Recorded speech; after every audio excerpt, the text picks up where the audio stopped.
نحمده ونصلي على رسوله الكريم أما بعد فأعوذ بالله من الشيطان الرجيم بسم الله الرحمن الرحيم محمد رسول الله والذين معه أشداء على الكفار رحماء بينهم صدق الله العظيم قال النبي صلى الله عليه وسلم من احب الحسن والحسین فقد احبنی ومن ابغضهما فقد ابغضنی او کما قال علیہ الصلاۃ والسلام۔ عزیز دوستو، بزرگوں، قرآن مجید کی آیت اور حدیث پاک کی روشنی میں جو بات عرض کرنی ہے وہ سیرت حضرات حسنین کے بارے میں ہے۔ محرم الحرام کا مہینہ چل رہا ہے اور محرم الحرام میں خاص طور پر شہادت حسین اور واقعہ کربلا ہی کو ذکر کیا جاتا ہے۔ اس کے علاوہ حضرات حسنین کی زندگی کے بارے میں کوئی واقعہ اور ان کی زندگی کے کسی پہلو کو سامنے نہیں لایا جاتا ہے۔ کیا واقعہ کربلا اور شہادت حسین کے علاوہ حضرات حسنین کی زندگی میں ہمارے لیے کوئی اسباق اور کوئی سبق نہیں ہے کہ ان کی سیرت ہی کو بالکل سرے سے ذکر ہی نہ کیا جائے اور صرف داستان کربلا ہی کو نمک مرچ اور مسالہ ڈال کر اسی کو پیش کیا جاتا رہے؟ یہ تاریخ کے ساتھ اور حضرات حسنین کی زندگی کے ساتھ یہ ناانصافی ہے۔ ہم آج کی اس مجلس میں حضرات حسنین ہی کی زندگی کے بارے میں سمجھیں گے، اور ایک بات اور سمجھ لیں کہ بعض لوگ حسین کی شہادت کو جب ذکر کرتے ہیں اس میں یزید کے جہاں ظلم کو بتایا جاتا ہے وہاں ظلم بتانے کے چکر میں بات کو اتنا بڑھا دیا جاتا ہے کہ حضرت امیر معاویہ رضی اللہ عنہ کی شان میں بھی گستاخی لوگ کر دیتے ہیں۔ خوب سمجھ لینا چاہیے، کوئی بھی صحابی چاہے وہ چھوٹے ہی درجے کے کیوں نہ ہو، کسی عام مسلمان کے لیے زبان درازی کی اجازت نہیں ہے کہ وہ اپنی زبان کسی بھی صحابی کے بارے میں کھولے۔ اور حضرت امیر معاویہ رضی اللہ عنہ یہ تو جلیل القدر صحابی ہیں، نبی کریم صلی اللہ علیہ وسلم کے نسبتی بھائی ہیں، نبی کریم صلی اللہ علیہ وسلم کی دعائیں آپ کو حاصل ہیں۔ حضور نے ایک موقع پر دعا فرمائی، اللہم علم معاویۃ الکتاب والحساب وقی العذاب، کہ اللہ معاویہ کو قرآن مجید کا علم عطا فرما، حساب کا علم عطا فرما اور قبر کے عذاب سے حفاظت فرما۔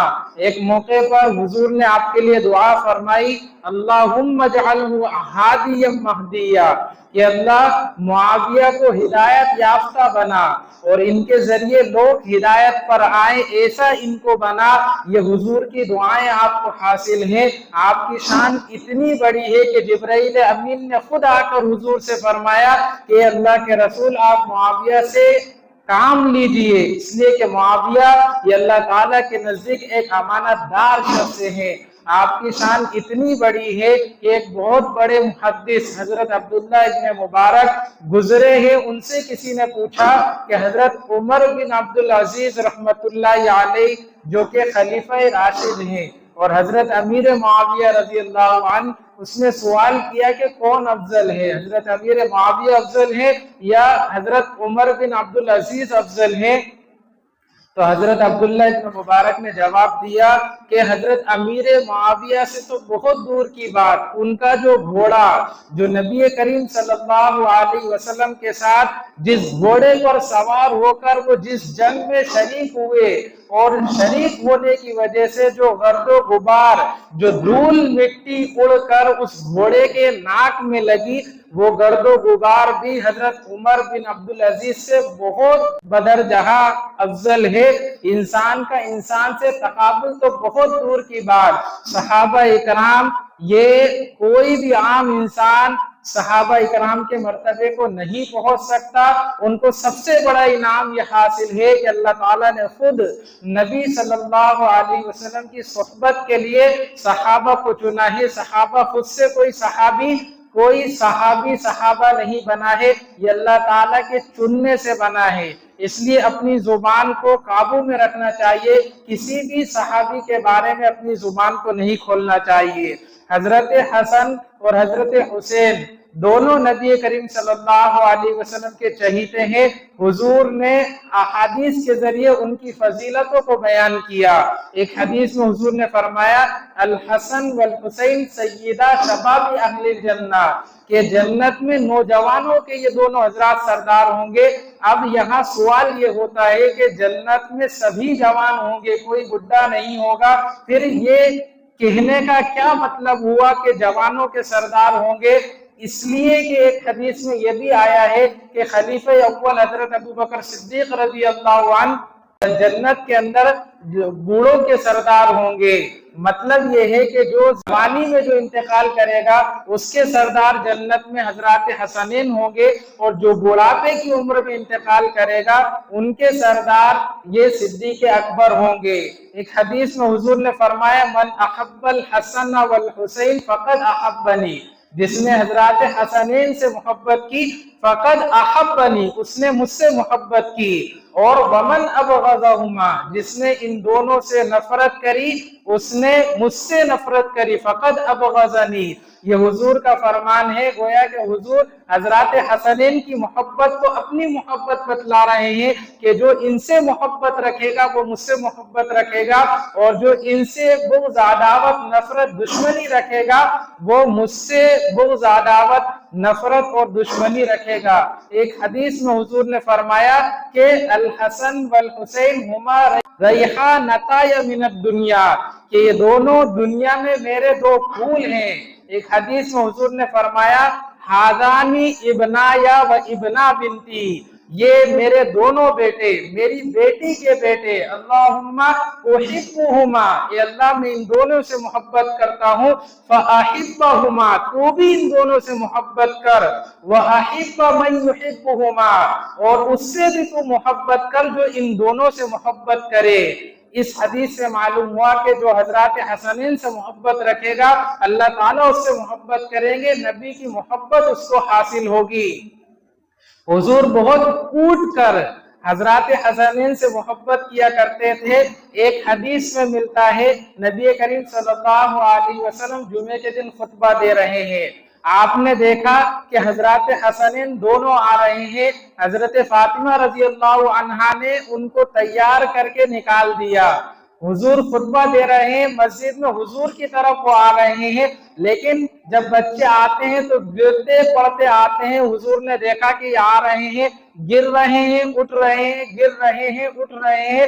حضور نے اپنی بات کو وہیں روکا، اور روکنے کے بعد حضور پھر گئے اور جا کر حضرات حسنین کو اٹھایا، اور اٹھا کر لانے کے بعد آپ نے خطبے کو جاری کیا اور فرمایا کہ میں نے دیکھا کہ یہ میرے دونوں بیٹے آ رہے ہیں، گرتے پڑتے آ رہے ہیں، فلم اصبر، تو مجھ سے رہا نہیں گیا، حتی قطعت حدیثی، یہاں تک کہ میں نے اپنی بات کو روک دیا، بند کر دیا، ورفعتہما، اور میں نے ان دونوں کو جا کر اٹھا لیا۔ یہ حضور کا لگاؤ معلوم ہوتا ہے کہ حضور کو حضرات حسنین سے کتنا لگاؤ تھا۔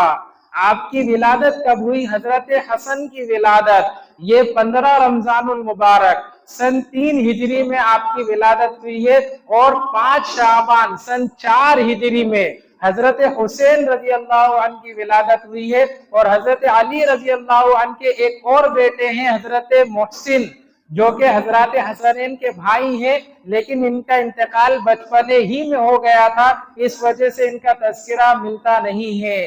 جب آپ کی ولادت ہونے والی تھی، ولادت سے پہلے ام الفضل حضرت عباس رضی اللہ عنہ کی اہلیہ محترمہ نے خواب دیکھا کہ حضور کا ایک ٹکڑا، گوشت مبارک کا ایک ٹکڑا، یہ آپ کے ادھر سے نکل کر میرے یہاں آ گیا ہے۔ تو انہوں نے حضور سے آ کر اپنے خواب کو بیان کیا کہ میں نے ایسا خواب دیکھا ہے کہ آپ کے حصے کا ایک ٹکڑا نکل کر میرے پاس آ گیا ہے۔ تو حضور نے تعبیر بیان فرمائی کہ اچھا خواب ہے، فاطمہ کو جا کر بشارت سنا دو کہ ان کے یہاں لڑکا پیدا ہوگا اور اس لڑکے کو تم دودھ پلاؤ گی۔ چنانچہ ایسا ہی ہوا، حضرت فاطمہ رضی اللہ عنہا کے یہاں حضرت حسن رضی اللہ عنہ کی ولادت ہوئی اور ام الفضل حضرت عباس رضی اللہ عنہ کی اہلیہ نے ان کو دودھ پلایا۔ اس سے کیا معلوم ہوا؟ خواب کچھ اور ہے، تعبیر کچھ اور بتائی جا رہی ہے۔ اس سے یہ معلوم ہوا کہ ہر ایرے غیرے کو خواب بتانے کی اجازت نہیں ہے۔ حدیث میں آتا ہے کہ خواب یہ پرندوں کے پروں میں لٹک رہے ہوتے ہیں، ان کی تعبیریں۔ انسان اگر اسے معلوم نہیں ہوگا، وہ خواب کی کچھ تعبیر بتا دے گا تو وہی ہو جائے گا۔ اس لیے خواب ہر ایرے غیرے کو نہیں بتانا چاہیے۔ جب حضرت حسن کی ولادت ہو گئی تو نبی کریم صلی اللہ علیہ وسلم حضرت فاطمہ رضی اللہ عنہا کے گھر آئے، تشریف لے کر آئے اور پوچھا حضرت علی سے نام کیا رکھا ہے؟ حضرت علی نے فرمایا کہ حرب نام رکھا ہے۔ حضرت علی رضی اللہ عنہ چونکہ بہادر تھے، جنگجو تھے، لیڈر تھے، تو وہ چاہتے تھے کہ ان کا لڑکے کا نام بھی ایسا ہو کہ جس سے بہادری ٹپکے۔ حرب کے معنی آتے جنگجو، لڑاکو۔ تو نبی کریم صلی اللہ علیہ وسلم نے فرمایا کہ نہیں، حسن نام رکھو۔ اور پھر حضور نے اذان دی، اقامت دی اور پھر تحنیک فرمائی اور 7ویں دن عقیقہ کیا۔ اس کے بعد جب حضرت حسین رضی اللہ عنہ کی ولادت ہوئی، پھر نبی کریم صلی اللہ علیہ وسلم تشریف لائے اور پھر آپ نے پوچھا کہ کیا نام رکھا ہے؟ تو حضرت علی رضی اللہ عنہ نے فرمایا کہ حرب نام رکھا ہے۔ حضور نے فرمایا نہیں، حسین نام رکھو۔ پھر حضور نے اذان دی، اقامت کہی اور تحنیک فرمائی اور پھر 7ویں دن عقیقہ کیا۔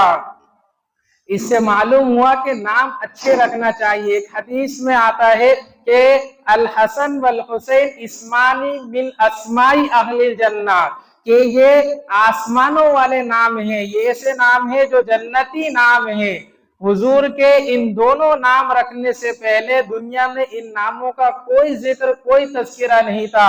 کسی کے ذہن میں بھی نہیں تھا کہ حسن بھی کوئی نام ہوتا ہے، حسین بھی کوئی نام ہوتا ہے۔ جیسے محمد نام، یہ حضور کا نام پڑا، حضور کے بعد لوگوں کے نام پڑے، حضور سے پہلے یہ نام کسی کو نہیں ملا۔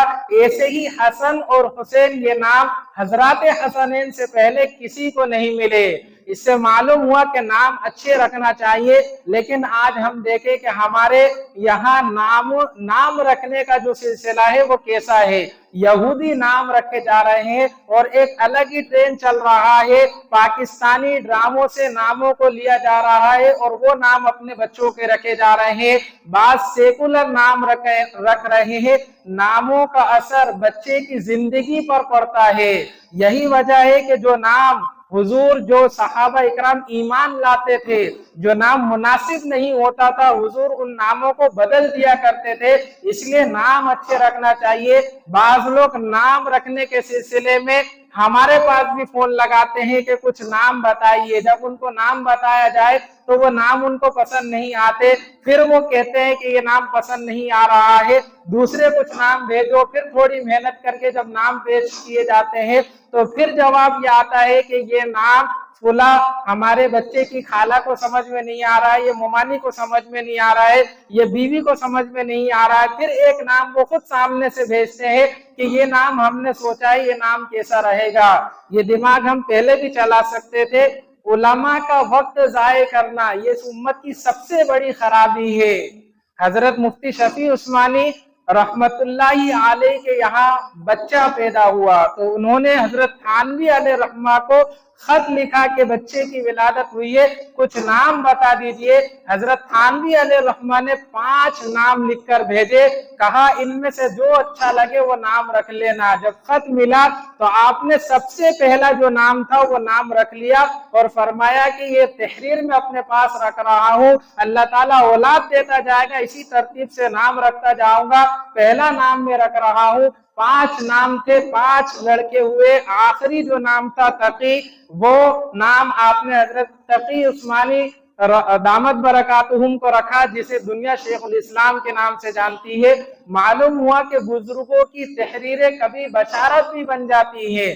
اس لیے جو نام بتائے جائیں نام اچھے ہوں، صحابہ کے نام ہو، انبیاء کے نام ہو، ایسے نام ہمیں رکھنا چاہیے۔ حضور کی سیرت سے ہمیں یہی بات معلوم ہوتی ہے، تو نام اچھا رکھنا چاہیے۔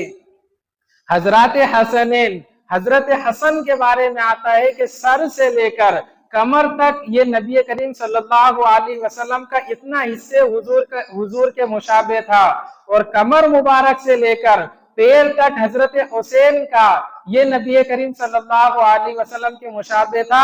اگر دونوں بھائیوں کو کھڑا کر دیا جائے تو نبی کریم صلی اللہ علیہ وسلم کی پوری شبیہ نظر آیا کرتی تھی کہ حضور کیسے دکھتے ہیں۔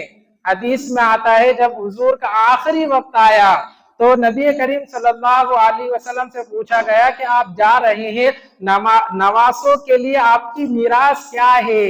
تو حضور نے فرمایا اما الحسن فلہ سعدتی و ہیبتی، کہ حسن کے لیے میرا رعب ہے اور میری سرداری ہے، واما الحسین فلہ جودی، اور حسین کے لیے میری سخاوت ہے، و جرأتی، اور میری شجاعت ہے، بہادری ہے۔ اس سے معلوم ہوا کہ بچوں کے لیے میراث یہی نہیں ہے کہ مال و دولت کو چھوڑا جائے، بچوں کے لیے میراث یہ بھی ہے کہ ان کے لیے اچھے اخلاق چھوڑے جائیں، اچھی تربیت چھوڑی جائے۔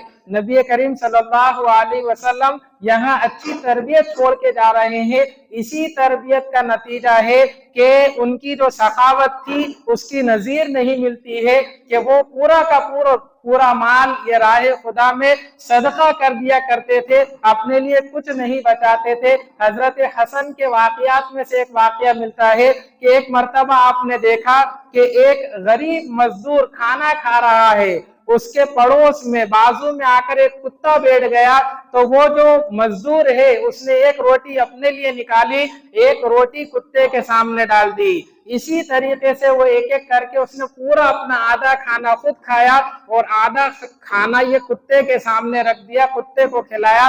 کھانے کے بعد حضرت حسن نے اس سے پوچھا کہ تم یہ بھی کر سکتے تھے کہ ایک روٹی یا آدھی روٹی کتے کو دے سکتے تھے، تم نے اپنا پورا کھانا، آدھا کھانا خود کھایا اور آدھا کھانا کتے کے ساتھ بانٹ لیا، کیا وجہ ہے؟ تو اس مزدور نے جو جواب دیا وہ جواب سننے کے قابل ہے۔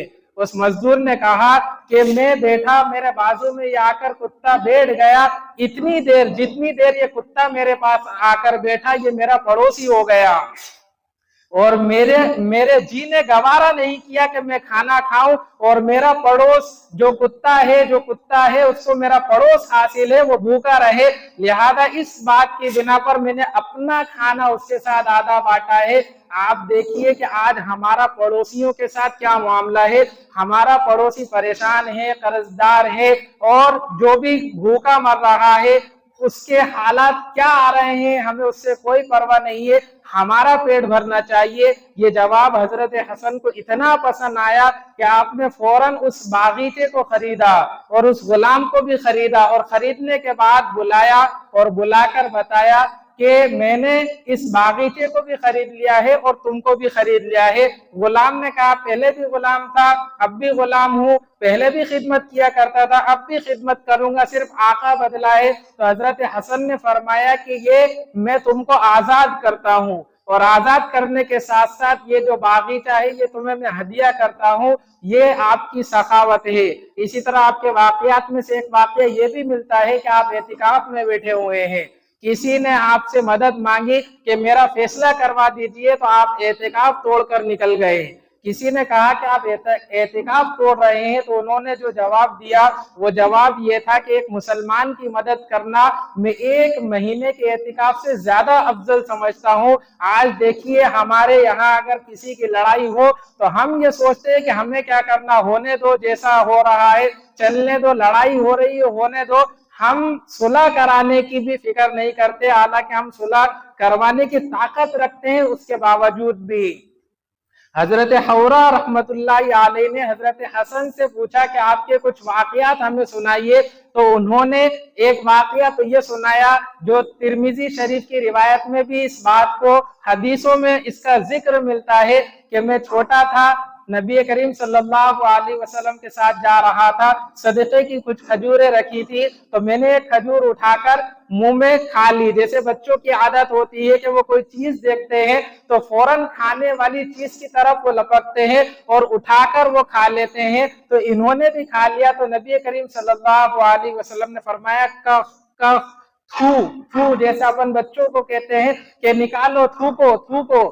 یہاں تک کہ جب تک انہوں نے وہ کھجور نہیں نکال دی حضور بے چین رہے، حضور کو اطمینان نہیں ہوا. جب کھجور نکال دی تو حضور نے فرمایا کہ تمہیں معلوم نہیں ہے ہمارے لیے صدقہ حرام ہے. اس سے سبق ملتا ہے شروع ہی سے اپنے بچوں میں حلال کھانے کی ہمیں فکر کرنا چاہیے، حلال کھانا انہیں سکھانا چاہیے، حرام سے روکنا چاہیے، حرام کی نفرت ان کے دل میں بٹھانا چاہیے. اور دوسری بات حضرت حورا کو حضرت حسن نے فرمائی کہ میں نے 5 سال کی یا 6 سال کی عمر ہے جب حضور یہاں اس دنیا سے رخصت ہوئے، اس وقت حضرت حسن حضرت حسین ان کی عمر 6 سال یا 7 سال ہے. تو وہ فرماتے کہ میں نے پوری نماز اپنے نانا سے سیکھ لی تھی.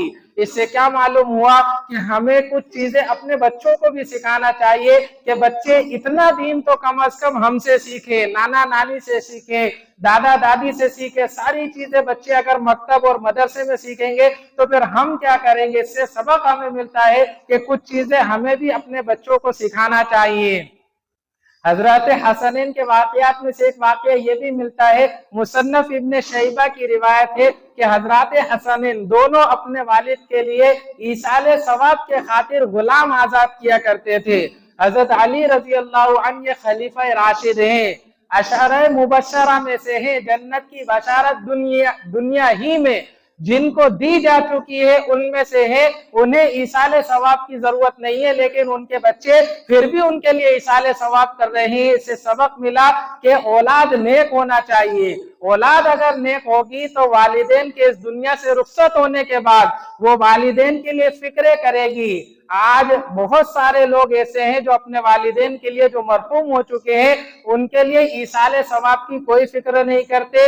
اگر فکر کرتے بھی تو مخصوص دن برسی آ رہی ہے، سالگرہ ہے کہ اسی دن وہ اس دنیا سے رخصت ہوئے تھے، پورا 1 سال ہو گیا، تب ایک قرآن خوانی ان کے نام کی کروا لی جائے، کچھ ایصال ثواب کر دیا جائے. یہ مخصوص دن نہیں ہونا چاہیے. ایصال ثواب کی مرحوم کو ہر وقت ضرورت ہوتی ہے. جس طرح دنیا کے اندر پیسوں کے بنا کام نہیں چلتا، ایسے ہی ہم انسانوں کے لیے، صحابہ تو بہت اونچی شخصیت ہے، ہمارے لیے ایصال ثواب ہی ہے، ہمیں اس کی فکر کرنا چاہیے.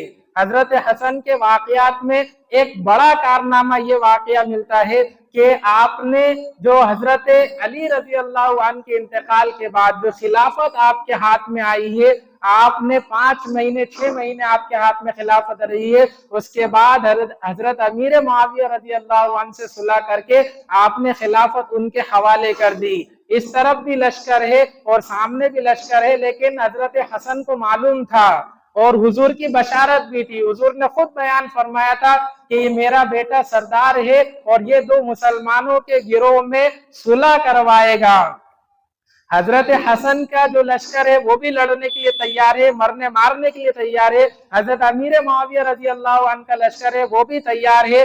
عین لڑائی کے موقع پر آپ نے جا کر حضرت امیر معاویہ رضی اللہ عنہ سے صلح فرمائی ہے اور صلح فرمانے کے بعد خلافت ان کے حوالے کر دی. یہیں سے وہ بشارت بھی پوری ہوئی جو حضور نے آپ کے بارے میں بیان فرمائی تھی کہ میرا یہ بیٹا 2 گروہ کے درمیان صلح کروائے گا. اس صلح کے نتیجے میں آپ کا جو لشکر تھا، اس لشکر کی طرف سے آپ کو کئی طعنے بھی دیے گئے، آپ پر کفر کا فتویٰ لگایا گیا، آپ کو عار اور ذلیل معاذ اللہ جیسے الفاظوں سے آپ کے لیے ایسے الفاظ استعمال کیے گئے.